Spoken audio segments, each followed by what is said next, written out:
करी ना विनंती, करी विनंती करी, देखा अब कई बार। जय बराबर। Jinendra. Vardhman education and research institute में आप सभी का बहुत बहुत स्वागत है।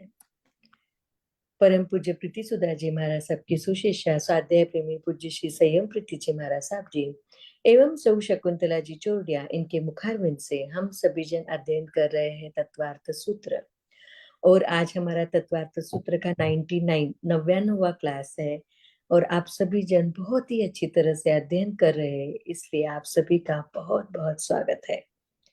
संयम प्रीति जी महाराज साहब जी एक साथ मथेन वंदामी, भावपूर्वक मथेन वंदामी, श्रद्धा पूर्वक मथेन वंदामी। बोलिए शांतिनाथ भगवान की जय, आचार्य भगवंत की जय। नमो अरिहंताणं, नमो सिद्धाणं, नमो आयर्याणं, नमो वच्छायाणं, नमो लोये सब साहूणं। एसो पंचन मुखारो सब पावपनाशनो, मंगलान च सभ्यसे परम मंगलम, परमं भवहि मंगल। त्रिविंदर स्वामी महाराज आपकी आज्ञा, भगवान आपकी आज्ञा, गुरु गुरु जी महाराज आपकी आज्ञा। तत्वार्थ सूत्र के 90 अध्याय का अर्थ करने की आज्ञा चाहते हैं। मोक्ष मार्ग से नेतारम भेत्तारम कर्म भूभृताम, ज्ञातारम विश्व तत्वानाम वंदे तत्पुन लभ्ये, वंदे तत्पुन लभ्ये। परम आदरणीय, परम वंदनीय, परम पूजनीय 2400 तीर्थंकर भगवान, पंच परमेष्टि भगवान तथा ज्ञानी ध्यानी त्यागी तपस्वी समस्त ऊर्जा महापुरुषों के चरणों में भावपूर्वक वंदन। आराध्य गुरुदेव पूज्य श्री आचार्य भगवत तपसी जी महाराज साहब, पूज्य श्री माता जी महाराज साहब के चरणों में भावपूर्वक वंदन। स्वाध्याय संस्कार भारती वाणी भूषण पूज्य श्री प्रीति सुधा जी महाराज साहब, पूज्य श्री अरुण प्रभा जी महाराज साहब के चरणों में भावपूर्वक वंदन। यहाँ उपस्थित सभी धर्म प्रेमी, श्रद्धावान, जिज्ञासु भाइयों तथा सुशील बहनों, हम लोग तत्वार्थ सूत्र का 90वां अध्याय देख रहे हैं। 90वें अध्याय में काफी बातें देख ली है। समिति, गुप्ति, धर्म, 10 प्रकार के धर्म, अनुप्रेक्षा, परिशह, ये इन बातों तक, परिशह तक हम लोग आ गए हैं। तो परिशह में 12 परिशह हमने देखे हैं। परिशह का अर्थ होता है सहन करना। सहन करना, जो परिस्थिति उपस्थित होती है सामने, जो साधना करते समय जो भी परिस्थिति उपस्थित होती है, उस परिस्थिति को क्षमता पूर्वक सहजता से सहन करना, उसको परिशह कहते हैं। परिशह सहन क्यों करना, ऐसा बहुत लोगों के मन में बात आती है। तो कहते हैं कि परिसह सहन करने से, मतलब कष्ट सहन करने से, क्योंकि ये पूरा संसार जो है वो कष्टमय है। परिसह यानी कष्ट ही है ना, उपसर्ग कष्ट, परिसह एक ही शब्द से है। तो ये जो कष्टमय पूरा संसार है, और उस पूरे संसार में जो कष्ट हम लोग सहन करते हैं, संसार में रहने वाले भी बहुत सारे कष्टों को सहन करते हैं। कष्ट भी बहुत प्रकार के होते हैं, मानसिक होते हैं, शारीरिक होते हैं, आर्थिक होते हैं, सामाजिक होते हैं, पारिवारिक कष्ट होते हैं, बहुत प्रकार के कष्ट होते हैं। तो इन कष्टों को हम सहते ही है, सहना पड़ता है। तो उनको दुख पूर्वक सहो या सुख पूर्वक सहो, सहजता से सहो या बहुत ज्यादा उद्विग्नता से सहो, सहना तो पड़ता ही है। आवाज नहीं आ रही? आवे आवाज आवाज सर। आ गया ना? हाँ, हाँ जी। तो ये कष्ट सहन करने ही पड़ते हैं। तो जो सहजता से कष्ट सहन करते हैं, सहजता से कष्ट सहन करते हैं, जिनको आवाज नहीं आ रही ना, वो उनका नेट का कोई प्रॉब्लम होगा, देख लेना वापस। सबको आ रही है आवाज अच्छी से? तो इन कष्टों को अगर सहजता से हम सहन कर लेते हैं, तो हमारी आंतरिक शक्ति बढ़ती है। आंतरिक शक्ति बढ़ती है, मनोबल बढ़ता है, और आंतरिक आनंद में भी वृद्धि होती है। क्योंकि जब हम कष्ट सहन करते हैं, तो उस समय हमें अपना एक आत्मविश्वास बढ़ता है कि अरे ये बात तो मैं सहजता से सहन कर लेता हूँ, इस बात को तो मैं कोई धारता ही नहीं हूँ। इस प्रकार से हम अंतर का हमारा आत्मविश्वास भी बढ़ता जाता है। हम जितना ज्यादा बाहर के साधनों का उपकरणों का उपयोग करते हैं उतने ज्यादा कमजोर बनते जाते हैं, और जितना ज्यादा हम नैसर्गिक जीवन जीते हैं उतने ज्यादा हम स्ट्रांग बनते जाते हैं, अंतर से स्ट्रांग बनते हैं। हम लोग देखते हैं क्योंकि हमारा शरीर जो है वो औदारिक शरीर है, और औदारिक शरीर की आदत ही होती है कि उसको जैसे आदत लगाते हैं वैसे वो चलता है। जिस परिस्थिति में उसको ढालो वैसा वो बन जाता है। अगर हमने बहुत ज्यादा धूप में काम करने की, दिन भर काम करने की, कष्ट करने की, बहुत ज्यादा चलने की ऐसी आदत लगाई तो वो उतना साथ देता है, करता रहता है, कुछ उसमें कोई प्रॉब्लम नहीं आती है। और हमने एकदम दिन भर आराम करना है, ठंडे हवा में रहना है, दिन भर एसी में रहना है, इस प्रकार की आदत लगाए तो वो वैसा भी रहने के लिए तैयार होता है।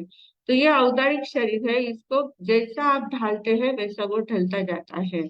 हम लोग देखते हैं कि जो किसान लोग होते हैं, कर्मचारी लोग होते हैं, कुली लोग होते हैं, कितना काम करते, धूप में इतना काम करते हैं, फिर भी वो एकदम तंदुरुस्त रहते हैं, उनमें इतनी ज्यादा बीमारियां नहीं आती हैं। और जो घर में रहते हैं, दिन भर आराम करते हैं, बहुत कष्ट नहीं लेते थे, शरीर को बिल्कुल भी कष्ट नहीं देते हैं, एकदम साता साता में रहते हैं, तो उनको कितनी बीमारियां घेरती रहती है। तो ये हमारे देखते देखते का उदाहरण है। तो इससे हमें ये ध्यान में देना है कि हमारे शारीरिक और मानसिक क्षमता अगर बढ़ाते हैं हम, तो शारीरिक और मानसिक क्षमता बढ़ने के कारण से हमें जो भी परीक्षण सामने आता है हम उसे सहजता से सहन कर लेते हैं। और शारीरिक और मानसिक क्षमता कैसे बढ़ती है, तो कहते हैं कि आसन सिद्ध करने से बढ़ती है। आसन सिद्धि करने से, आसन सिद्धि करना मतलब क्या है कि जैसे एक आसन में आप बैठे हो, सामयिक लेके बैठे हो, या ध्यान करने बैठे हो, या किसी काम के लिए पढ़ाई करने के लिए भी बैठे हो, एक आसन में बैठे हैं, तो संकल्प करना कि मैं 1 घंटा 1.5 घंटे तक मैं आसन बिल्कुल भी नहीं बदलूंगा, जिस आसन में जिस पोजीशन में बैठा हूँ वैसे ही बैठे रहूंगा। इस प्रकार के संकल्प करके अगर हम बैठते हैं और बराबर उतने देर तक, 1 1.5 घंटा, 1.5 घंटे से 3 घंटे तक अगर हम एक ही आसन में बैठ सके, तो कहते हैं कि वो आसन सिद्ध हो जाता है। तो फिर आसन सिद्धि जैसे बढ़ती जाती है हमारी, तो वैसे हमारी मानसिक शक्ति बढ़ती जाती है, मानसिकता हमारी बढ़ती, क्योंकि आसन अगर स्थिर रहा तो आसन स्थिर रहने से मन भी अपना धीरे धीरे स्थिर होता जाता है, मन में चल विचलता कम होती जाती है। आसन की स्थिरता बहुत काम करती है, मन भी स्थिर स्थिर हो जाता है, और मन जब स्थिर हो जाता है तो बिना काम के जो उलझने रहती है वो उलझने अपने आप कम हो जाती है, मन शांत होता जाता है, स्थिर होता जाता है। और जितनी स्थिरता बढ़ती जाती है उतनी आंतरिक शक्ति बढ़ती जाती है, ऊर्जा बढ़ती जाती है, तो आंतरिक पावर बढ़ती जाती है, अंतर का आनंद बढ़ता जाता है। और अंतर का एक बार आनंद बढ़ने लग गया तो बाहर के फिर कैसे भी परीक्षण आए तो उन परीक्षाओं को सहने में हम सहजता से सहन कर सकते हैं। कभी भी भीतर का आनंद जब प्रवाहित होता है तो बाहर की परिस्थिति और कष्टों को सहजता से सह लिया जाता है, उससे कभी हम विचलित नहीं हो सकते। इतना इन परिश्रमों का फायदा होता है। परिश्रम ये कष्ट कम करने के लिए है, कष्टों को बढ़ाने के लिए परिश्रम नहीं होते हैं। साधना में जो कष्ट आते हैं उन कष्टों को दूर करने के लिए, कम करने के लिए परिश्रम जय होता है। इस प्रकार ये 22 प्रकार के परिश्रम बताए थे। और हमने आगे 10वां जो सूत्र है, 10वें सूत्र में हमने देखा था कि परिशह किनको कितने आते हैं, कौन सी अवस्था में कितने परिशह आते हैं, क्योंकि साधक अवस्था के ही बातें हैं, परिशह साधक अवस्था के बारे में बताया गया है। तो गृहस्थी को भी होते ही है, पर साधक अवस्था में जैसे जैसे हमारी अवस्था आगे आगे बढ़ती जाती है वैसे वैसे हमारे परिशह कम होते जाते हैं, कम कम होते जाते हैं। तो कौन से अवस्था तक कितने परिशह रहते हैं वो बात यहाँ बता रहे हैं। तो 10वें सूत्र में कहा था सूक्ष्म संपराय छद्मस्त वीतरागयो चतुर्दशः। इस सूत्र को हमने थोड़ा सा अर्थ देखा था, पर कौन से 14 परिशह है वो देखना हमारा रह गया था उस दिन। तो सूक्ष्म संपराय ये 10वां गुण स्थान है। सूक्ष्म संपराय यानी कषाय, सूक्ष्म कषाय जहाँ पर रहती है, मतलब संज्वलन का सूक्ष्म लोभ जहाँ रहता है उसको सूक्ष्म कषाय कहते हैं। तो सूक्ष्म कषाय 10वें गुणस्थान में, इतना संज्वलन का लोभ यानी बहुत कम लोभ, मतलब उसकी कुछ मात्रा ही नहीं है इतना ज्यादा, पर फिर भी लोभ उपस्थित है, इसलिए वह अकषाय अवस्था नहीं आती है। तो वो सूक्ष्म संपराय 10वां गुणस्थान है। फिर छद्मस्त वीतरागयो चतुर्दश। छद्मस्त वीतराग यानी क्या? छद्मस्त है, अभी तक केवल ज्ञान प्राप्त नहीं हुआ है पर वीतरागता आ गई है, मतलब राग द्वेष पूरी तरह से निकल गया है, मोहनीय कर्म पूरी तरह से 11वें गुणस्थान में उपशांत हो गया, पूरी तरह से दबा हुआ है। 12वें गुणस्थान में पूरा क्षीण हो गया है, क्षय हो गया है। तो इस प्रकार ये 3 गुणस्थान जो है जिसमें मोहनीय कर्म की मात्रा का अभाव है, मोहनीय कर्म जहाँ पर उदय में नहीं है, ऐसे जो 3 गुणस्थान है वहां पर चतुर्दश 14 परिशः उपस्थित रहते हैं, 14 परिशः होने की संभावना है। 22 में से 14 परिशः वहां हो सकते हैं, 8 परिशः वहां से निकल जाते हैं, 8 परिशः वहां तकलीफ नहीं देते हैं। तो कौन से 14 परिशः है? तो कहते हैं कि क्षुधा परिशः, पिपासा परिशः, शीत उष्ण दंश मशक, चर्या, प्रज्ञा, अज्ञान, अलाभ, शय्या, वध, रोग, तृण स्पर्श और मल, ये 14 परिशः वहां होते हैं। मतलब मोहनीय कर्म के कारण जो 8 परिशः कहे गए हैं, वे 8 परिशः वहां उपस्थित नहीं होते हैं, उनका लोप हो जाता है। तो इस प्रकार 14 परिशः 10वें गुणस्थान में होते हैं। ये 10वें गुणस्थान की अवस्था है। वह छद्मस्त अवस्था है, अभी तक वितरागता प्राप्त हो चुकी है पर केवल ज्ञान प्राप्त नहीं हुआ है, इसलिए वो छद्मस्त वितराग ऐसी अवस्था वहां कहा जाता है। फिर 11वां गुणस्थान कहाँ है? 11वें सूत्र में कहा है एकादश जिने। जिने यानी जिनेश्वर भगवान, सर्वज्ञ भगवान, तीर्थंकर या अरिहंत परमात्मा, ये एकादश है। उनमें एकादश यानी 11 उपसर्ग परिशः होते हैं, 11 परिशः उनमें भी होते हैं, अरिहंत में भी परिशः होते हैं। अरिहंत अवस्था तक, मतलब अरिहंत की अवस्था कौन से गुणस्थान है? 13वां और 14वां गुणस्थान, जहाँ 12वें गुणस्थान के अंतिम समय में ज्ञानावर्णीय, दर्शनावर्णीय और अंतराय तीनों कर्मों का भी क्षय हो जाता है, इसलिए 13वें गुणस्थान में सर्वज्ञता प्रकट हो जाती है, सर्वदर्शित्व आ जाता है, अनंत वीर्य उनका खुल जाता है। इस प्रकार 12 गुण वहां प्रकट हो जाते हैं अरिहंत के, और अरिहंत अवस्था वहां पर प्राप्त होती है। तो अरिहंत अवस्था प्राप्त होने के कारण से यहाँ जो ज्ञानावर्ण्य कर्म के जो परिशः है, प्रज्ञा और अज्ञान, ये दोनों परिशः वहां से निकल जाते हैं, क्योंकि ज्ञानावर्ण्य कर्म ही नहीं रहा तो वे परिशः भी नहीं रहते हैं। मोहनीय कर्म निकल गया तो मोहनीय कर्म के 8 कर्म भी 8 परिशः भी निकल जाते हैं। फिर दर्शनावर्ण्य के तो कोई परिशः होते ही नहीं है। फिर अंतराय कर्म का एक ही परिशः होता है, अलाभ परिशः, तो वो भी वहां से निकल जाता है। तो इस प्रकार ये जो 14 बताए थे उसमें से प्रज्ञा, अज्ञान और अलाभ, ये तीनों निकल जाते हैं, तो 11 परिशः वहां पर होते हैं। ये फिर प्रश्न होता है कि अरिहंत में परिशः कैसे हो सकते हैं? तो अरिहंत में हमने देखा है कि उनके अघाती कर्म बाकी रहते हैं, घाती कर्म तो क्षय हो गए, तो घाती कर्म जन्य जितने भी परिशः है वो सब निकल जाते हैं, पर अघाती कर्म के जो परिशः है वो वहां पर उपस्थित होते हैं, क्योंकि अघाती कर्म अभी उनके बाकी है, अघाती कर्म का क्षय नहीं हुआ है, और अघाती कर्म का क्षय नहीं हुआ है तो उसके कारण से उसके परिशः आ सकते हैं, उपस्थित हो सकते हैं। हमने देखा है भगवान महावीर स्वामी के ऊपर भी तेजो रेशा फेंकी गई थी, गौशालक ने तेजो रेशा फेंकी थी, तो इस प्रकार के परिचय आते हैं, तीर्थंकरों को भी आते हैं, अरिहंत परमात्मा को भी आते हैं परिचय। तो उन परिचयों को वे एकदम समभाव पूर्वक सहजता से सहते हैं, क्योंकि उनमें राग द्वेष की भावना नहीं रहती है, कषाय नहीं रहती है, और घाटी कर्म किसी भी प्रकार के नहीं रहते हैं, अज्ञानता नहीं रहती है, इसलिए उनको वो सहने में कोई तकलीफ नहीं होती है, सहजता से वो सहन कर लेते हैं। पर वे परिशः वहां पर आ सकते हैं। तो 11 परिशः एकादश जिने जिनेश्वर भगवान में 13वें और 14वें गुणस्थान में 11 परिशः उपस्थित हो सकते हैं। अब 14वें गुणस्थान जो है उसका समय इतना छोटा सा है, 14वें गुणस्थान में तो अघाती कर्म भी क्षय हो जाते हैं, इसलिए ज्यादातर 13वें गुणस्थान में ही ये 11 परिशः आते हैं। 14 गुणस्थान का समय भी बहुत कम है और वहां अघाती कर्मों का भी क्षय हो जाता है, इसलिए वहां पर परिशः आने का ज्यादा सवाल नहीं आता है। फिर भी 13वें गुणस्थान में जिन्हें कहा है, इसलिए हम जिनेश्वर में 13 14 दोनों गुणस्थान लेते हैं, तो उसमें 11 गुणस्थान उनके 11 परिशः उनके उपस्थित हो सकते हैं।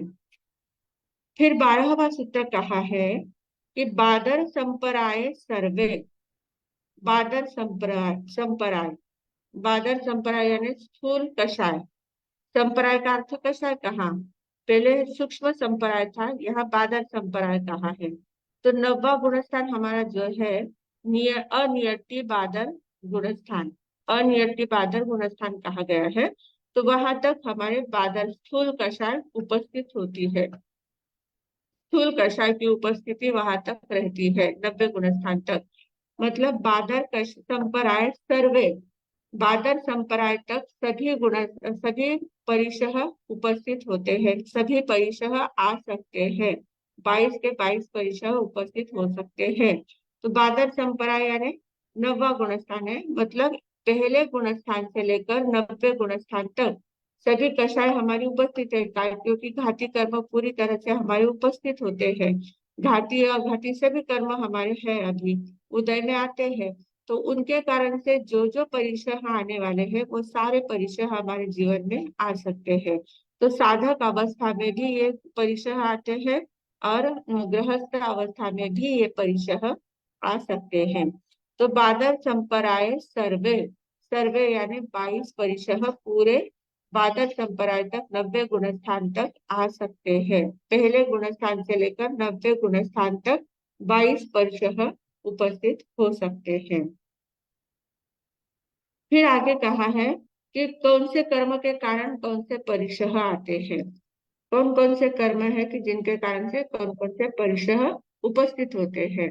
तो उसमें कहा है कि 13वां जो सूत्र है, यहाँ तक तो पूरा ध्यान में आ गया ना। बादर संपराय सर्वे यानी बादर संपराय तक 90 गुणस्थान तक सभी परिशः उपस्थित होते हैं। अब 13वां जो सूत्र है उसमें कहा है ज्ञानावरणे प्रज्ञा अज्ञाने। ज्ञानावरणीय जो कर्म है, ज्ञानावरणीय कर्म क्या है, जो ज्ञान के ऊपर आवरण लाता है। हमारी ज्ञान शक्ति जो है, समझने की शक्ति जो है, जहां जहां आत्मा है वहां वहां ज्ञान अवश्य होता है। ज्ञान ये अनन्य साधारण गुण है आत्मा का, आत्मा के साथ ज्ञान होता ही है, जहां भी है, भले निगोद में आत्मा है तो वहां पर भी उनका ज्ञान होता है। उनका अक्षर का अनंतवा भाग जितना ज्ञान खुला रहता है, ज्ञान कभी नष्ट नहीं होता है।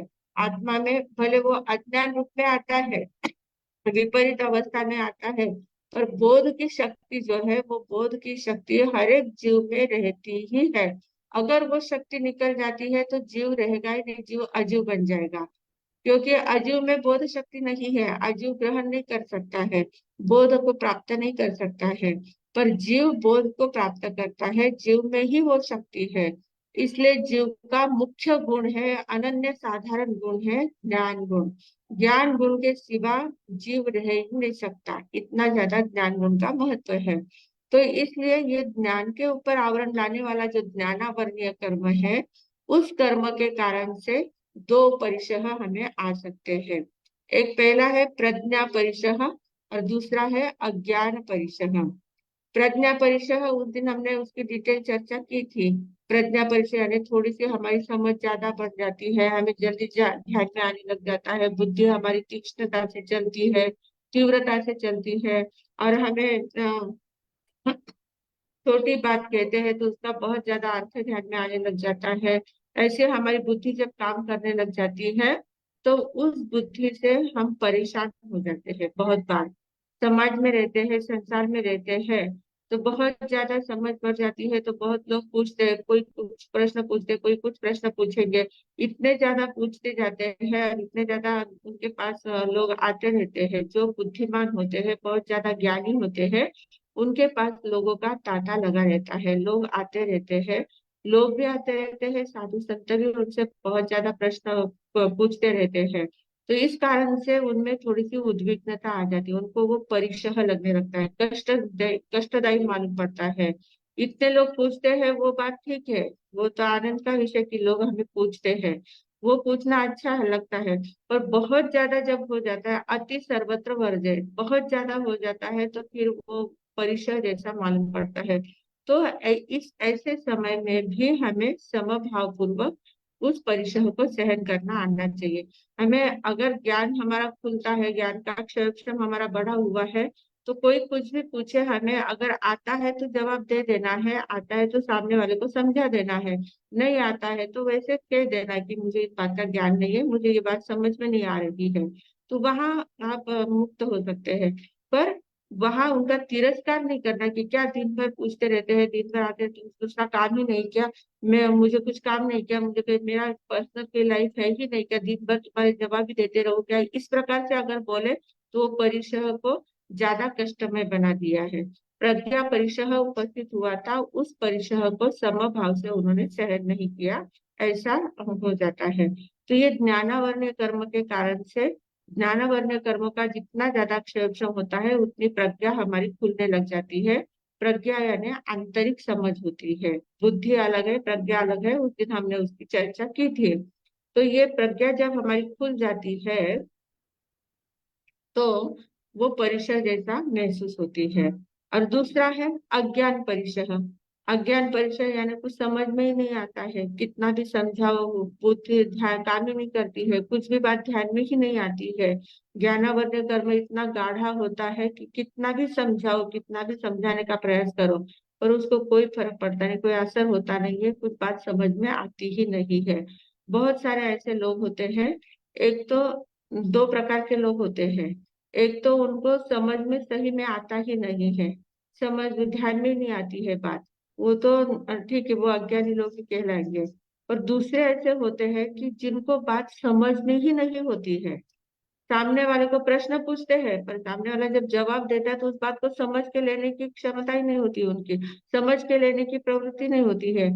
जवाब जब दे रहे हैं सामने वाले, तो वो दूसरा चिंतन करते हैं कि इसके आगे कौन सा प्रश्न पूछना है, या दूसरे पढ़ने में लग जाएंगे, या दूसरी तरफ उनका ध्यान चला जाएगा, दूसरी तरफ वो ध्यान देखने लग जाएंगे। पर ध्यान पूर्वक सुनकर उस बात को ग्रहण करने की क्षमता वो नहीं रखते हैं। तो ऐसे भी लोग अज्ञानी कहलाते हैं। समझने की शक्ति होते हुए भी जो समझते नहीं है, समझने का प्रयास नहीं करते हैं, या उसकी तरफ उपेक्षा करते हैं, तो वो भी अज्ञानी कहलाते हैं। तो ये भी एक प्रकार का परिसह होता है। तो ऐसे परिसहों को सहजता से समभाव से सहन करना, ये परिसह जय होता है। तो ज्ञानावरणीय कर्म के कारण से दो परिसह आते हैं। एक होता है प्रज्ञा परिसह और दूसरा होता है अज्ञान परिसह। पहले प्रकार का अज्ञान रहा तो ठीक है, अबोध है, हमारी ज्ञानावर्ण कर्मों का क्षम नहीं हो रहा है, इसलिए हमें ध्यान में नहीं आता, वो बात ठीक है, उसमें इतना गुस्सा नहीं आता है। पर जो समझने की शक्ति है, समझ सकता है, वो व्यक्ति भी अगर तिरस्कार करता है, उपेक्षा करता है, समझ नहीं लेता है, जिसको समझना ही नहीं होता है, ऐसे जो लोग होते हैं वे ज्यादा अज्ञानी होते हैं, वो ज्यादा दुखदायी होते हैं, ज्यादा कर्मबद्ध कर लेते हैं, ज्ञानावर्ण कर्मों को और ज्यादा गाढ़ा बंध कर लेते हैं। तो इस प्रकार ज्ञानावरणे प्रज्ञा अज्ञाने, ज्ञानावर्ण कर्म के कारण से प्रज्ञा और अज्ञान, ये दो परिसह उपस्थित होते हैं। फिर आगे 14वां सूत्र कहा है, दर्शन मोहांतरायो अदर्शन अलाभो। दर्शन मोह और अंतराय। दर्शन मोह यानी क्या, हमने देखा था मोहनीय कर्म जो है, मोहनीय कर्म के दो भेद होते हैं, एक दर्शन मोहनीय और एक है चारित्र मोहनीय। दर्शन मोहनीय के हमने तीन भेद देखे थे, मिथ्यात्व मोहनीय, सम्यक्त्व मोहनीय और मिश्र मोहनीय। और दर्शन मोहनीय क्या करता है? मुख्य दर्शन मोहनीय है जो हमें सम्यक भी नहीं बनने देता है। हमारी दृष्टि को मिथ्या बनाकर रखने वाला दर्शन मोहनीय कर्म होता है। बहुत ज्यादा ये घातक कर्म है, सबसे ज्यादा घातक कर्म दर्शन मोहनीय कर्म है, जिसके कारण से हमें दृष्टि साफ हमारी नहीं होती है, सम्यक दृष्टि हमें प्राप्त नहीं होती है। तो सम्यक दृष्टि को प्राप्त करा ढकने वाला, मिथ्या दृष्टि को बढ़ावा देने वाला दर्शन मोहनीय कर्म होता है। उसके कारण से जो परिचय आता है उसका नाम है अदर्शन परिचय। अदर्शन परिचय यानी मिथ्यात्व का उदय, मिथ्यात्व का उदय होता है, सम्यक्त्व होने नहीं देता है, दर्शन स्वयं का आत्मदर्शन करने नहीं देता है, सम्यक दर्शन प्राप्त करने नहीं देता है। या सम्यक दर्शन प्राप्त कर भी लिया है तो उसमें सम्यक्त्व मोहनीय मतलब चल मल आगाड़ ऐसे दोष वहां पर उपस्थित करेगा, और वो हमारी शुद्धता नहीं होने देता है। सम्यक दर्शन होने के बाद भी उसमें शंका कुशंका ऐसी प्रकार की उपस्थित कर देता है कि वो निर्मलता से सम्यक दर्शन की साधना नहीं करने देता। ऐसा ये दर्शन मोहनीय कर्म है। दर्शनावरणीय कर्म अलग है, दर्शन मोहनीय कर्म अलग है। दर्शनावरणीय कर्म तो क्या है? उसमें निद्रा निद्रा निद्रा, प्रचला प्रचला प्रचला, वो भेद हमने देखे थे। और दर्शन का अर्थ सामान्य देखना है। जैसे ज्ञान विशेष रूप से जानना है, वैसे दर्शन से सामान्य रूप से देखना है। तो उसमें वो कोई परिचय उपस्थित नहीं करता है। दर्शनावरणीय कर्म परिचय उपस्थित नहीं करता है, पर दर्शन मोहनीय कर्म परिचय उपस्थित करता है। और सबसे बड़ा दर्शन मोहनीय का परिचय होता है अदर्शन परिचय। अदर्शन परिचय में हमें सम्यक दर्शन एक तो होने नहीं देता है, हुआ तो उसमें शंका आकांक्षा वृत्ति इच्छा ऐसे उसमें दोष उत्पन्न करवाता है, सदोष सम्यक दर्शन उत्पन्न कराता है, हमें निर्मलता नहीं आने देता है, हमारी श्रद्धा में कहीं ना कहीं वो कमजोरी लाने का प्रयास करता है।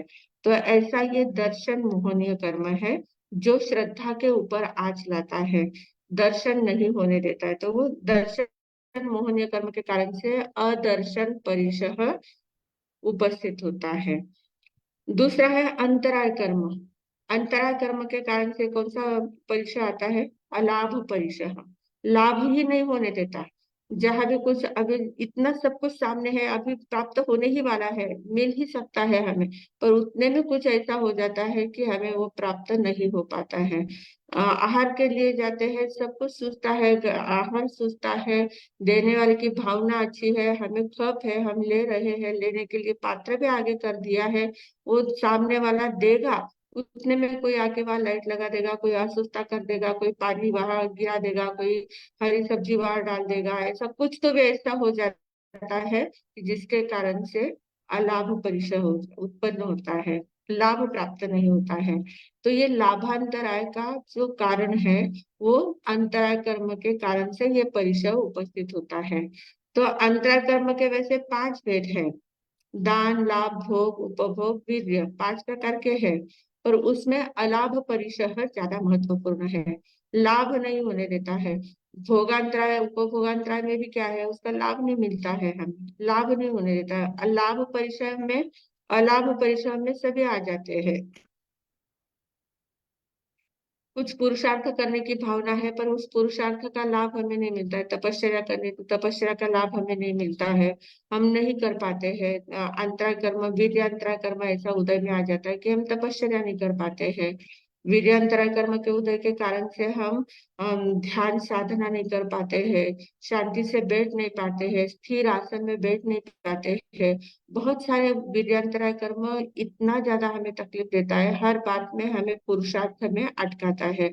हम अंतर से बहुत सोचते हैं, मन में बहुत भावना भाते हैं कि हमें ऐसा पुरुषार्थ करना है, मैं अब ऐसी तपस्या करूंगा, मैं ऐसी साधना करूंगा, मैं ऐसा संयम का पालन करूंगा, मन में बहुत आता है। पर ये वीर्यांतराय कर्म जो है वो हर जगह पे हमें अटकाता है, हर जगह पर बाधा उपस्थित करता है। तो ये अलाभ परिचय उपस्थित करता है, हर स्थान पर अलाभ परिचय हमें उपस्थित कराता है। तो अंतराय कर्म के कारण से अलाभ परिचय आता है। ज्ञानावरणीय कर्म के कारण से प्रज्ञा और अज्ञान दो परिचय, दर्शन मोहनीय कर्म के कारण से अदर्शन परिशः और अंतराय कर्म के कारण से अलाभ परिशः। ये चार परिशः दो घाती कर्मों के कारण से हमने देखे, तीन घाती कर्म के कारण से देखे हैं। फिर आगे 15वां जो कहा है सूत्र, 15वें सूत्र में कहा चारित्र मोहे, मतलब चारित्र मोहनीय कर्म। दो है ना मोहनीय कर्म के, दर्शन मोहनीय और चारित्र मोहनीय। तो चारित्र मोहनीय कर्म से के कारण से कौन से आते हैं परिचय वो देते हैं। चारित्र मोहे नाज्ञा अरति स्त्री निषद्या आक्रोश याचना सत्कार पुरस्काराः, ये 7 परिचय होते हैं। 7 प्रकार के परिचय चारित्र मोहनीय कर्म के कारण से आते हैं। तो उसमें चारित्र मोहे, मतलब चारित्र मोहनीय कर्म क्या करता है, व्रत प्रत्याख्यान नहीं लेने देता है, नियमों में नहीं चलने देता है, आचरण करने में हमें हमारा जो चारित्र मोहनीय कर्म का उदय रहा तो हम आचरण व्यवस्थित नहीं कर पाते हैं। जो भी हमारी चर्या होती है, साधु चर्या है या श्रावक चर्या है, तो उसका पालन व्यवस्थित रूप से नहीं हो पाता है। तो ये चारित्र मोहनीय कर्म के उदय के कारण से होता रहता है। तो ये कौन कौन से परिचय उपस्थित करता है। पहला कहा है उन्होंने नाज्ञा, नग्नता का मतलब अचेलक, हमने जो परिचय देखा था कि मेरे पास इतने जीर्ण शीर्ण वस्त्र हो गए हैं, एक ही चद्दर है वो भी फट रही है, एकदम पुरानी हो गई है, अगर मुझे दूसरी किसी ने नहीं पहनाई तो मैं क्या निर्वस्त्र हो जाऊंगा क्या। इस प्रकार का परिचय मतलब नग्नता का परिचय वहां पर उपस्थित होता है, ऐसी भावना वहां पर उपस्थित होती है। या दिगंबर संत जो होते हैं तो उनका उनका ये बड़ा परिचय होता है। परिचय माने तो परिचय है, नहीं तो फिर उनकी वो साधना का एक अंग है। ये निर्वस्त्र ही रहते हैं, इसलिए ये बहुत बड़ा परिचय वो सहज भाव से सहजता से सहन करते हैं। फिर आगे है अरति परिचय। अरति परिचय यानी क्या, हमने परिचयों के सब नाम देख लिए थे, अर्थ देख लिए थे। रति अरति का विषय हमने देखा था। तो ये मतलब जो अच्छा लगना नहीं लगना, राग द्वेष की भावना जो जागृत होती है वो अरति परिचय। स्त्री परिचय, ये अनुकूल परिचय, स्त्री को पुरुष का परिचय, पुरुष को स्त्री का परिचय, ये जो परिचय आते हैं ये सारे चारित्र मोहनी के कारण से आते हैं। फिर निषद्या परिचय, निषद्या परिचय यानी स्थिर बैठना। स्थिर बैठना ये भी एक परिचय होता है। साधना के लिए जब हम बैठते हैं, अभी हमने कहा था कि आसन सिद्ध करना चाहिए, आसन सिद्ध हमारा नहीं हो पाता है। हम बैठते हैं, बहुत संकल्प करके बैठते हैं, ध्यान में भी बैठते हैं, हमारे सब लोग ध्यान करवाते हैं या कई ध्यान शिविरों में भी बैठते हैं। तो बैठते समय संकल्प पूर्वक बैठते कि मैं बिल्कुल भी हलचल नहीं करूंगा, पर थोड़ी देर हुई, 10-15 मिनट हुए कि मन चंचल हो जाता है, कि आंखें खोल देते हैं, कि पैरों में झंझनाहट आ जाती है तो पैर बदल लेते हैं, कोई थोड़ा सा पीठ में दर्द होता है तो सीधे हो जाते हैं, टेढ़े हो जाते हैं, इधर उधर कुछ न कुछ हमारी हलचल शुरू हो जाती है। मतलब हम आसन सिद्ध नहीं कर पाते हैं, एक स्थान पर स्थिर नहीं बैठ पाते हैं। तो ये किसके कारण से है, चारित्र मोहनीय कर्म के कारण से है। ये हमें परिचय उपस्थित करता है, निषद्या परिचय, स्थिर नहीं बैठने देता, शांत बैठने में उपसर्ग उपस्थित करता है, शांत बैठने नहीं देता।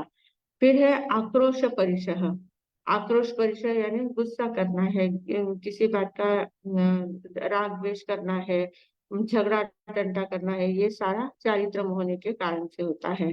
फिर याचना परिचय, कहीं भिक्षा लेने जाना है या किसी चीज की किसी को से याचना करनी है तो उसमें शर्म आती है, मान कषाय वहां आदि आती है, मान कषाय के कारण से हम उसको नहीं मांग पाते हैं, नहीं याचना कर पाते हैं। और उसमें हमें ऐसा लगता है कि क्या ये जीवन है हमारा, क्यों मांगना, हर बात को क्या मांगना है। इस प्रकार से मांगने की भावना जो होती है, याचना करने की जो भावना होती है, वो भावना हमें तकलीफ देती है। तो वो परिसह जैसा जब लगता है तो वो तकलीफ देती है। पर ये जब मन में ध्यान में ऐसी बात ध्यान में ले लेना है कि अहंकार किस बात का है, मान किस बात का है, मैंने सब कुछ छोड़ दिया है, और सब कुछ छोड़ने के बाद मुझे जिस बात की आवश्यकता है वो तो श्रावकों का कर्तव्य है, वो तो देंगे ही। तो उस बात को मुझे क्या आवश्यकता है वो उनको कैसे पता चलेगा? मैं जब तक नहीं कहूंगी कि मुझे इस चीज की आवश्यकता है तब तक उनको कैसे पता चलेगा?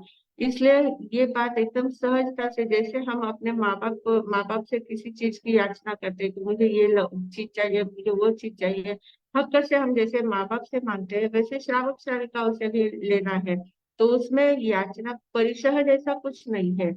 ऐसी भावना जब हमारे मन में आ जाती है, और ऐसे भी श्रावक श्राविकाओं को अम्मा पियरो कहा गया है। साधु साध्वी के माता पिता ही श्रावक श्रावक कहलाते हैं। तो फिर उनके पास से लेने में हमें कोई दिक्कत नहीं आनी चाहिए। तो ये परिशह हमारा परिसर के रूप में अगर माना तो हमें याचना करने में दिक्कत आती है, वहां मन हमारा कमजोर हो जाता है।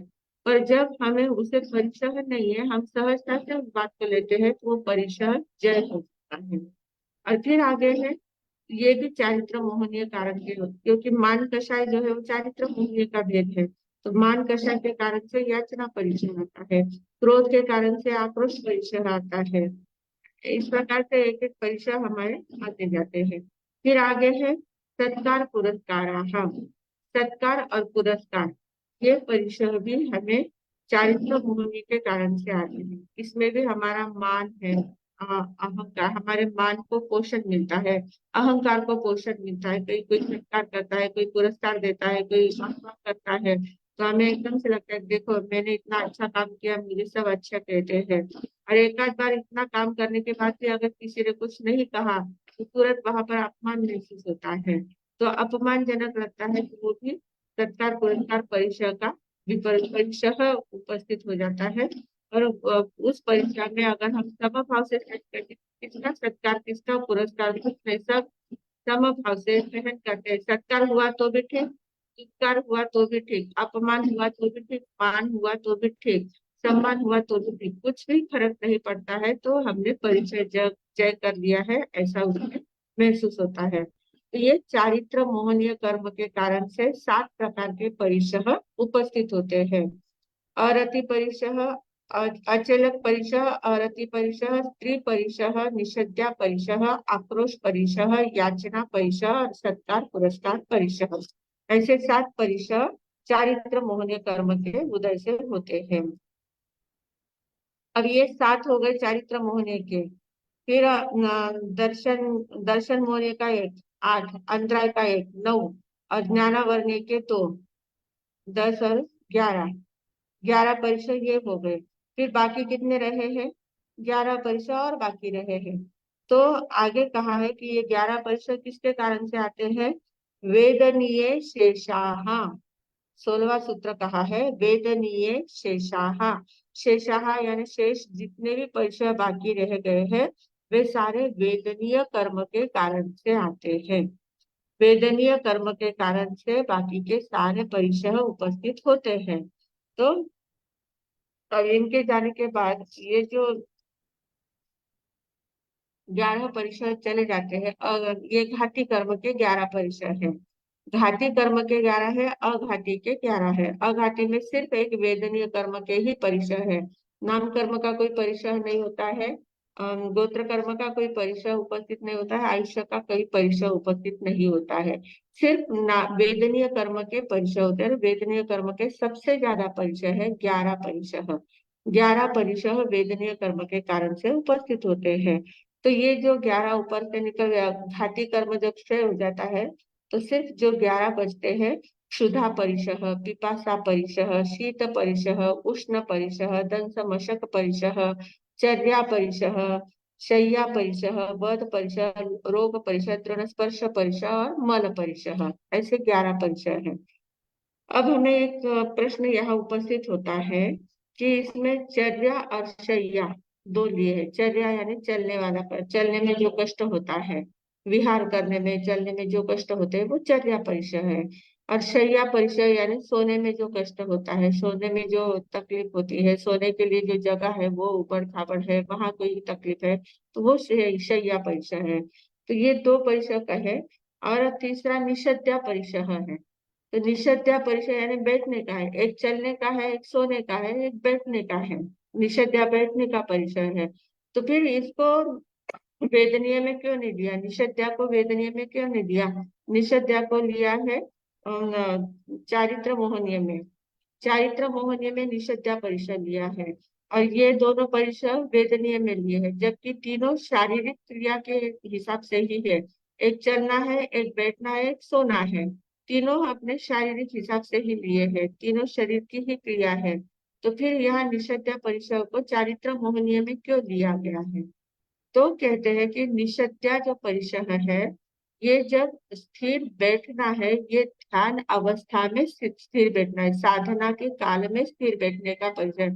ऐसे स्थिर बैठने का परिसर नहीं, ऐसे बैठने का परिसर नहीं होता है। जैसे भी कहीं पर भी बैठे तो उसमें नहीं परिसर, पर जब साधना काल में हम स्थिर बैठते हैं, उस साधना काल में जब हमें अस्थिरता आ जाती है, उन उन नियमों को हम व्यवस्थित रूप से नहीं पालन, जैसे संकल्प करके बैठते हैं कि 2 घंटे तक मैं बैठूंगा, और 2 घंटे तक छोड़कर आधा घंटा भी हम स्थिर नहीं बैठ पाते हैं, तो वहां पर चारित्र मोहनीय का उदय होता है। चारित्र मोहनीय कर्म के कारण से हम नियम का पालन नहीं कर पाते हैं।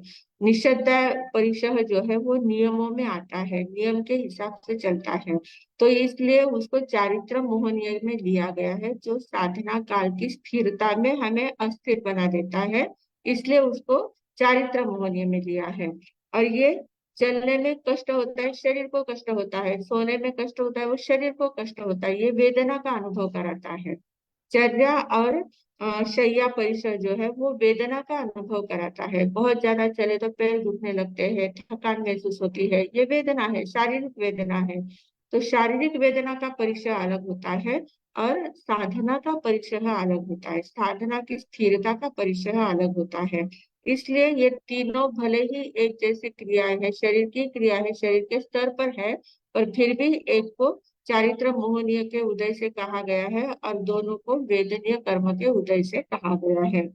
तो इस प्रकार ये परिचय बताए गए हैं।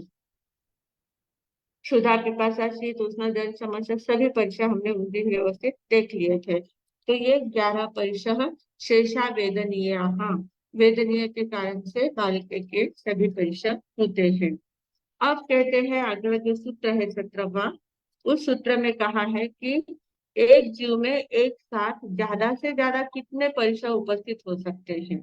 परिचय 22 है, तो 22 परिचयों में ज्यादा से ज्यादा कितने परिचय एक साथ उपस्थित हो सकते हैं? तो उसके लिए 17वां सूत्र है, उसमें कहा है एकादयो भाज्या युगपदे युगपदे कोन विंशते है। युगपद एकोनविंशते है। एकोनविंशते यानी 19।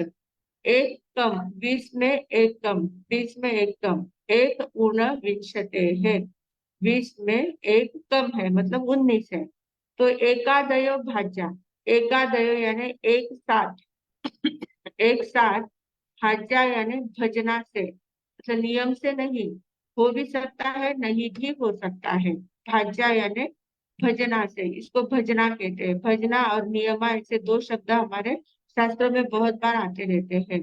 तो भजना यानी हो भी सकता है नहीं भी हो सकता है, और नियमा यानी कंपलसरी होगा ही, ऐसा नियमा होता है। तो यहाँ भाज्या कहा है, यानी नियम कल होगा भी या नहीं भी हो सकता है, पर ज्यादा से ज्यादा हुए तो एक साथ एक जीव में 19 परिचय एक साथ हो सकते हैं। 22 के 22 परिचय एक साथ नहीं हो सकते। अब 22 के 22 परिचय कैसे एक साथ नहीं होंगे? क्योंकि जो परिचय है उनमें कोई ऐसे कॉन्ट्रास्ट है, जैसे शीत और उष्ण परिचय। शीत परिचय होगा तो उष्ण नहीं होगा, उष्ण होगा तो शीत नहीं होगा, दोनों में से एक ही परिचय एक समय में होगा ना। एक समय में दोनों परिचय नहीं हो सकते हैं, तो इसलिए उन दोनों में से एक ही परिचय लेना, एक परिचय वहां कट हो जाता है। शीत और उष्ण में से एक कट हो जाता है। फिर आगे अभी हमने जो चर्चा की है, चर्या, निषद्या, शय्या, चलना, बैठना और सोना, ये 3 क्रियाएं हैं। तो जीव एक साथ 3 क्रियाएं नहीं कर पाता है। या तो चलेगा, चलते समय बैठेगा नहीं, या सोएगा नहीं। बैठेगा तो उस समय चलेगा नहीं, सोएगा नहीं। सोएगा उस समय बैठेगा नहीं, चलेगा नहीं। तो तीनों में से एक ही काम एक समय होगा। तीनों में से एक ही होगा। इसलिए इन तीनों में से एक होगा। एक ही परीक्षा एक समय में उपस्थित हो सकता है, दो नहीं हो सकते हैं। पहला एक गया, शीत उष्ण में से एक होता है, और इन तीनों में से भी एक ही होता है, मतलब दो गए। ऐसे तीन परिशह कम हो जाते हैं, इसलिए 19 परिशह से रहते हैं। तो 19 परिशह एक साथ उदय में आ सकते हैं।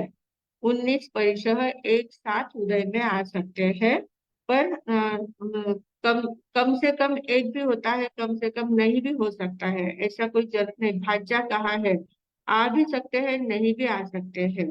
सभी सूत्रों का अभिप्राय यही है कि उपरोक्त जो 22 परिचय है, वे सभी परीक्षा होने की संभावना है, पॉसिबिलिटी है। पॉसिबिलिटी होती है, अनिवार्यता नहीं, कंपलसरी नहीं। पॉसिबिलिटी होती है, संभावना होती है, पर कंपलसरी नहीं होते हैं। सभी को परीक्षा उपस्थित होंगे ही ऐसा नहीं है, हो सकते हैं।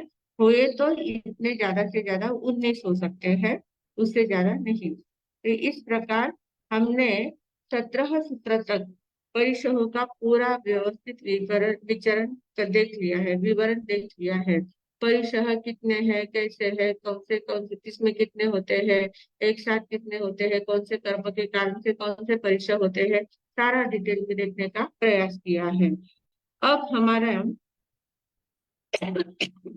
आगे का सूत्र लास्ट जो रहा है, परिसह जया चारित्रयी का विषय अभी बाकी है। संवर की साधना जो होती है, संवर में गुप्ति, समिति, धर्मानुप्रेक्षा, परिसह जया चारित्रयी, ये जो हमने 2 नंबर का सूत्र देखा था, उस सूत्र के आधार से गुप्ति पर चर्चा हो गई, समिति पर चर्चा हो गई, धर्म पर चर्चा हो गई, अनुप्रेक्षा यानी भावना पर चर्चा हो गई, और परिसह पर भी पूरी डिटेल में चर्चा हमारी हो चुकी है। अब सिर्फ चारित्र बाकी रह गया है।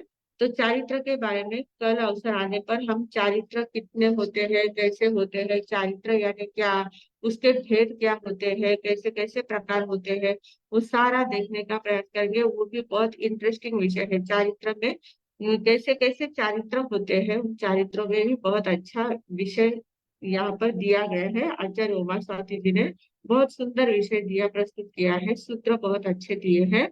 तो उसकी चर्चा हम कल अवसर आने पर करेंगे। आज हमने जितने परिसर के बारे में जितनी चर्चा करनी थी उतनी कर ली है। तो सभी लोगों को ये बात ध्यान में लेना है कि परिसर अगर सहन करना है तो आंतरिक शक्ति हमारी बढ़नी चाहिए, आंतरिक आनंद बढ़ना चाहिए। और आंतरिक आनंद किससे बढ़ता है? वो आसन सिद्धि से बढ़ता है।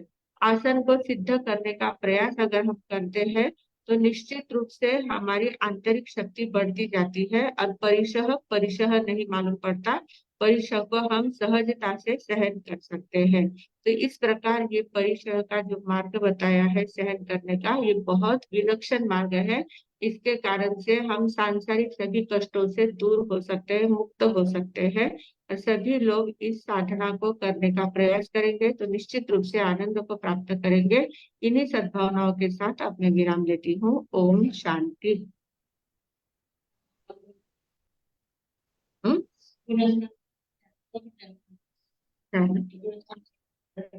हम्म, मथनंदन, हाँ सभी जिज्ञासु साधकों को भावपूर्वक जय जिनेन्द्र। विषय चल रहा है परिसह। 9वां अध्ययन पर काफी चर्चा हो चुकी है। जैसे हमने समिति, गुप्ति, धर्म, अनुप्रेक्षा, परीक्षा, परिसह सारा कुछ देखा है। और परिसह विषय विषय 2 दिन से चल रहा है, काफी उस पर हमारे सबने चर्चा की है। लेकिन उस परिसह के अधिकारी कौन है, ये आज बताने का प्रयास किया है। थोड़ा सभी का जंबल भी होता है कि बार बार कैसे परिसर के बारे में हमारे सब बोल रहे हैं, कितना ध्यान में रहेगा। ध्यान में ज्यादा कुछ रहा नहीं रहा तो भी एक बात जरूर ध्यान में रखनी है कि ये संसार कैसा है, पूरा कष्टमय संसार है। और पूरे संसार में अभी संसार में कष्ट कैसे होते हैं, हमारे मानसिक, कायिक, आर्थिक, पारिवारिक, सामाजिक कई प्रकार के कष्ट आते हैं। लेकिन उसको सहजता से सहन करना है, और सहजता से सहन करते हैं तो हमारी आत्मिक शक्ति बढ़ती है, शारीरिक मानसिक शक्ति भी बढ़ती है। तो परिसर का कहने का उमा सती जी ने इतना वर्णन करके, विशद वर्णन करके कि कौन से गुणस्थान में कौन सा रहता है, सारी वर्णन किया है।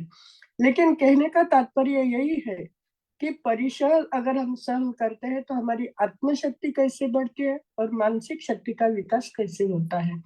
अभी इसके लिए जो एक बताया कि औदारिक शरीर की यह विशेषता होती है, जैसा हम ढालते हैं वैसा वो ढल जाते हैं। जितना आराम देना चाहते हैं तो आराम ही पाता है, और जो कष्ट है, बहुत सारे लोगों को आदत होती है 1 मिनट चुप नहीं बैठ सकते, कुछ ना कुछ करने की आदत ही होती है। तो जैसे उस शरीर को हम ये करते हैं, ढालना चाहते हैं, वैसा वो ढल जाता है। तो औदारिक शरीर की यह विशेषता जो है, अभी उसमें भी वो बताया है कि आसन की सिद्धि महत्वपूर्ण है। कि सारी बातें करते हैं लेकिन मन इतना चंचल होता है, 1 मिनट स्थिर नहीं बैठ सकते। संकल्प करते हैं, ध्यान साधना में ध्यान की शुरुआत कर लेते हैं, थोड़े देर के लिए एकदम शांत बैठते हैं, लेकिन थोड़ा कुछ हुआ तो हलचल शुरू हो जाती है। तो ये जिस समय हमारा जैसे 1-1 घंटे के लिए, बहुत साधक ऐसे हैं कि अभी वो घंटों तक बैठते हैं क्योंकि उन्होंने आदत डाली है, अभी उनकी प्रैक्टिस हो चुकी है। तो बहुत सारे साधक ऐसे भी हैं। लेकिन जो नए साधक होते हैं तो उनमें थोड़ी चल बिचलता होती है। तो ये चल बिचलता मिटाने के लिए आसन की सिद्धि किस तरह से होगी उसका हमें प्रयास करना है। यानी आज महत्वपूर्ण बातें हमें ये ढालनी है कि औदारिक शरीर को जैसे ढालते हैं वैसा वो ढल जाता है। और विशेष हमें कुछ प्राप्त करना है तो आसन सिद्धि हमारे लिए बहुत महत्वपूर्ण बताई है। जब तक हमारी आसन सिद्धि नहीं होती तब तक कुछ प्राप्त करना है, उससे हम क्या हो जाते हैं, पीछे हट जाते हैं। अभी इसके लिए बताया कि परिसर के बारे में बताया कि इसके अधिकारी कौन कौन होते हैं। अभी ये जो बताया कि पहले जो है कि जिन्होंने, जिसमें लोक कषाय यानी संज्वलन, सूक्ष्म संप्राय यानी क्या, सूक्ष्म कषाय। अब सूक्ष्म कौन सी रही है, बिल्कुल लोक की, यानी एकदम अल्प मात्रा में रही है, फिर भी उसको सूक्ष्म संप्राय कहा जाता है। अब इस सूक्ष्म संप्राय में इतनी ये होने के बाद भी और दो उसके साथ 3 है, सूक्ष्म संप्राय, उपशांत और क्षीण। इन तीनों में छद्मस्त वितराग अवस्था दी है। छद्मस्त वितराग अवस्था यानी क्या, मोह 4 घाती कर्म है, उसमें से मोहनीय कर्म का क्षय हो गया यानी अभाव हो गया। फिर भी 3 कर्म तो अभी तक बाकी है हमारे, जो घाती कर्म के ज्ञानावरणीय, दर्शनावरणीय और वेदनीय, अंतराल, ये 3 कर्म अभी तक बाकी है। जब तक वो 3 कर्म बाकी है तब तक हमें क्या है, परिसह का जो वर्णन बताया है किस किस गुणस्थान में कौन से पूरा होता है देखते हैं हम। अभी यानी सूक्ष्म संप्राय, क्षीण और उपशांत, ये 3 जो है, तो 10वें गुणस्थान तक हमारी वितराग, छद्मस्त वितराग अवस्था उसको कहा है, क्योंकि सिर्फ एक जाति कर्म का क्षय हुआ है। फिर उसके आगे जाकर जब ये बताया गया है कि 11 परिषद जो होते हैं, जिन भगवान के 11 परिषद होते हैं, 11 परिषद। अभी जिन भगवान यानी क्या, जो तीर्थंकर, 4 घाती कर्म का तो उनका क्षय हो रहा है, फिर भी 4 अघाती कर्म बाकी है, इसलिए उनको भी कितने परिसर आते हैं, 11 प्रकार के परिसर आते हैं। फिर वहां बताए बादल संप्रदाय में 22 परिसर आते हैं। बादल संप्रदाय यानी 1 से लेकर 9वें गुणस्थान तक 22 परिसर आते हैं। अभी परिसर का सभी को नाम सभी के ध्यान में हुआ, आ गए होंगे, क्योंकि बार बार उसका उल्लेख किया है हमारे सबने, क्षुधा, पिपासा, शीत, उष्ण, सारी बातें बताई है। तो इस तरह एक बात ध्यान में रखनी है कि 10वें गुणस्थान वितराग, छद्मस्त वितराग अवस्था में 14 परिसर होते हैं, जिन भगवान के 11 परिसर होते हैं, और 13वें 14 है अभी और उसमें बताया है बादर संप्रदाय में 1 गुणस्थान से लेकर 9वें गुणस्थान तक 22 परिसर रहते हैं। फिर उसके आगे बताए कि अगर हमारा ज्ञानावरणीय अघाती कर्म है, ज्ञानावरणीय कर्म के कारण प्रज्ञा और अज्ञान परिसर रहते हैं। प्रज्ञा के बारे में काफी कुछ बताया हमारे सबने कि विशेष समझ प्राप्त होने के बाद, विशेष बुद्धिमान होने के बाद बार बार लोगों से परीक्षा की जाती है, सब उत्तर तो देते हैं लेकिन उनको भी लगता होगा कि बार बार मुझे ये करना पड़ता है, अगर उन्होंने समभाव से दिया तो उनके कर्म का क्षय होता है, लेकिन परिसर भी उनको ये ज्ञात होता है। तो ये जो प्रज्ञा परिसर है और अज्ञान परिसर, किसी किसी को कितना समझाने के बाद भी समझते नहीं है, और कोई कोई ऐसे भी होते हैं कि समझने की तैयारी ही नहीं, इच्छा ही नहीं, खाली पूछना है। सामने वाला इतनी अच्छे तरह से समझाता है, उसकी ओर ध्यान देना नहीं, और क्या पूछना है, इतना ही वो प्रयास करता है। तो अज्ञानी भी दो प्रकार के होते हैं, एक तो बिल्कुल न समझने वाले, और एक को समझना ही नहीं, ऐसे प्रकार के अज्ञानी होते हैं। फिर उसके आगे बताए कि दर्शन मोहनीय कर्म के कारण अदर्शन लाभ। अदर्शन यानी क्या? चारित्र मोहनीय कर्म के दो भेद है, दर्शन मोहनीय और चारित्र मोहनीय। दर्शन मोहनीय के कारण हमारी श्रद्धा कमजोर हो जाती है, सम्यक दृष्टि प्राप्त नहीं होने देती। यह दर्शन मोहनीय यानी सबसे घातक कर्म कौन सा होगा? तो दर्शन मोहनीय कर्म है। उसके कारण से अभी तक हमने सम्यक दृष्टि पाई नहीं है। तो दर्शन मोहनीय का क्षय करने का प्रयास करना, हमारी श्रद्धा कमजोर नहीं बननी चाहिए, इसका ही प्रयास करना है। और चारित्र मोहनीय कर्म के कारण क्या होता है कि अभी यहाँ पर दर्शन होने के कारण एक श्रद्धा नहीं होती है, और एक अंतराय कर्म के कारण अलाभ परिसर होता है। अंतराय कर्म होता है तब तक कोई भी बात की सामने पड़ा हुआ है, मिलने वाला है, लेकिन प्राप्त नहीं होता, अलाभ परिसर होता है। दर्शन मोहनीय के कारण अदर्शन, और अंतराय कर्म के कारण अलाभ। और चारित्र मोहनी के कारण अचैलक, अरति, श्री, निषद्या, आक्रोश, याचना और सत्कार, पुरस्कार परिसर होते हैं। और बाकी के जो सब है, वेदन देखो 11% तक तो ये बताया, लेकिन वेदनीय कर्म के कारण 11% होते हैं, बचे हुए सारे वेदनीय कर्म के कारण है। और हर एक परिसर में वेदनीय कर्म तो मौजूद है कि चल शीत पड़ी है, गर्मी हो रही है, सोने विहार करते करते थकान आ गई है, सोने के लिए अच्छा ये नहीं मिला है, हर जगह मन को वेदना होती है। और वेदनीय कर्म, सातों कर्म में ज्यादा कर्म बांधने का काम कौन करता है? वेदनीय कर्म करता है। क्योंकि हर टाइम हम क्या करते हैं, जो भी क्रिया होती है उसकी प्रतिक्रिया देती है, किसके कारण? वेदनीय कर्म के कारण। और जैसी जैसी हमारी प्रतिक्रिया होती है, वैसे वैसे हमारे कर्म का बंध होता है। तो ये वेदनीय कर्म, तो यानी जो चार जो ये बताए हैं कि जो हमारे रहे थे, ज्ञानावर्णीय, दर्शनावर्णीय और अंतराय कर्म, अभी ये चारों घाती कर्म क्षय होने के बाद भी अघाती कर्म बाकी है, तो भी इनको कितने 11% तो है, लेकिन एक साथ एक आत्मा में 19 परिसर रह सकते हैं भजना से, यानी हो भी सकते हैं और नहीं भी, लेकिन कंपलसरी नहीं। अभी इसका आज यानी हमारे जो हम अभ्यास कर रहे हैं, तो अभ्यास में तीन बातें, 19 परिसर कैसे है? अगर किसी ने पूछा कि परिसर तो 22 है और छद्मस का तो 22 परिसर होते हैं, फिर 19 क्यों बताए? तो जहाँ शीत होती है यानी ठंड है, तो उस समय गर्मी नहीं है, गर्मी है उस समय ठंडी नहीं है। और ये जो बताया कि चर्या, याचना और निषद्धा, चलते हैं तब हम सोते भी नहीं है और बैठते नहीं है, और सोते हैं तब चलते भी नहीं है, बैठते भी नहीं, बैठे हैं तब चलते भी नहीं, सोते भी नहीं। यानी ये तीन, ये बहुत महत्वपूर्ण आज हमें, क्योंकि ये क्लास ऐसी चल रही है, काफी बातें मालूम है, जानकारी है, लेकिन हर एक प्रतिदिन कुछ ना कुछ हमें नया मिल रहा है कि 22 से 19 कैसे हुए, उसका इतना सुंदर विवरण दिया। आसन सिद्धि से हम कुछ प्राप्त कर सकते हैं, ये इतना बताया। तो जो जो बातें नई हमें जब भी मिलती है, उसके लिए हमें क्या करनी चाहिए? नोट करनी चाहिए। यह तो पहले से आदत होनी चाहिए थी कि हम इस पर अगर प्रतिदिन कुछ ना कुछ प्रश्न निकालते हैं, तो काफी हमारी अभ्यास और भी अच्छी तरह से हो सकता था। काफी समय हमारा निकल चुका है, फिर भी जो जो महत्वपूर्ण बात है उसकी नोट करना है, और सभी ने नोट बनाना है। देखेंगे कुछ बातें नहीं है तो हम लिखने का प्रयास करते हैं, सभी को भेजने का भी। जब हमारा तत्वार्थ सूत्र पूरा हो जाएगा, और इस तत्वार्थ सूत्र में हमने क्या क्या नया पढ़ा है, उस पर भी हम चिंतन मनन करेंगे।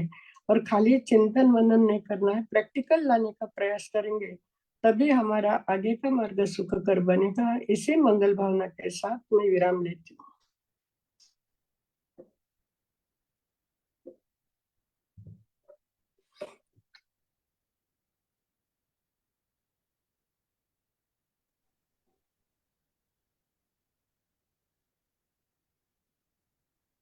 विमल जी बात ना हाँ मथे होंदा भी हमारे साथ हाँ जी हमारे साथ वो 14 परी से कौन कौन से हमारे साथ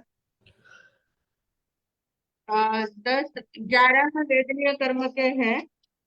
नहीं नहीं जो 10वां सूत्र में बताया ना हमारे साथ 14 हाँ परी से 10वें सूत्र में ना हाँ क्षुधा पिपासा हाँ शीत उष्ण हाँ दंशमशक हाँ चर्या हाँ प्रज्ञा हाँ अज्ञान अलाप अच्छा शय्या हाँ हाँ वध रो रोग तृण रो स्पर्श मल। रोम हमारे साथ हाँ नहीं हमारे साथ वो अ, शीत उष्ण चर्या के बाद सैया प्रज्ञा अज्ञान शय्या वध हाँ वध अच्छा हाँ हाँ हाँ रोग रो और तृण स्पर्श रोग और और मन। मल अच्छा मल। हाँ सुख साथ है हमारे साथ हाँ आपको जी हाँ जी हाँ।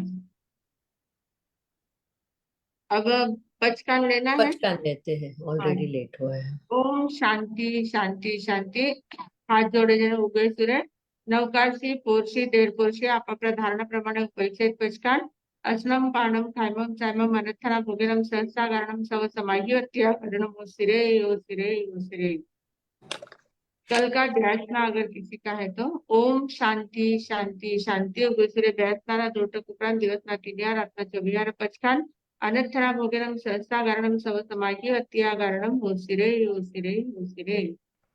मंगल पाठ ओम शांति शांति शांति गुरुदेव की आज्ञा से चित्तारी मंगलम अरिहंता मंगलम सिद्धा मंगलम साहु मंगलम केवली पंडित धम्म मंगलम चित्तारी लघुत्तमा अरिहंता लघुत्तमा सिद्धा लघुत्तमा साहु लघुत्तमा केवली पंडित धम्म लघुत्तमो चित्तारी शरणम पवज्जामि अरिहंते शरणम पवज्जामि सिद्धे शरणम पवज्जामि साहु शरणम पवज्जामि केवली पंडितम धम्मम शरणम पवज्जामि। 4 मंगल 4 उत्तम 4 शरणा दुख हरणा सुख करना और शरणा कोय जो भवी प्राणी आदरे तो अक्षय अमर पद होय। कल का एकाच नाम ओम शांति शांति शांति उगसरे एकाचनारा एकटक उपरांत दिवसना 3 रातना 24 पचकान अनर्थना भोगनम सहसा गारणम सव समाही वत्तिया गारणम ओसिरे ओसिरे ओसिरे। कल का आयंबिल ओम शांति शांति शांति उगळसरे आंबिलरा एकटक उपरांत दिवसना 3 रातना 24 पचकान 5 विगयरा पचकान अनर्थना भोगनम सहसा गारणम सव समाही वत्तिया गारणम ओसिरे ओसिरे ओसिरे। तपस्या करने वालों को धन्यवाद। बोले भगवान महावीर स्वामी की जय। आचार्य भगवंत की जय। पूज्य श्री माता जी महाराज साहब की जय। संस्कार भारती वाणी भूषण पूज्य श्री प्रीति सुधा जी महाराज की जय। संतन की जय। आज के आनंद की जय। हेमलता जी चोरडे आपको कुछ पूछना है नहीं एकाश नगर पचकन लेना था दिया ओके। मारसद ने हाँ चलेगा परम पूज्य संयम प्रीति जी महाराज साहब जी को बहुत बहुत धन्यवाद आभार आभार आभार। अब हम मिलेंगे कल रात बराबर 8:30 बजे। सभी को शुभ रात्रि।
हेलो बापरे परीक्षा आजही चालाय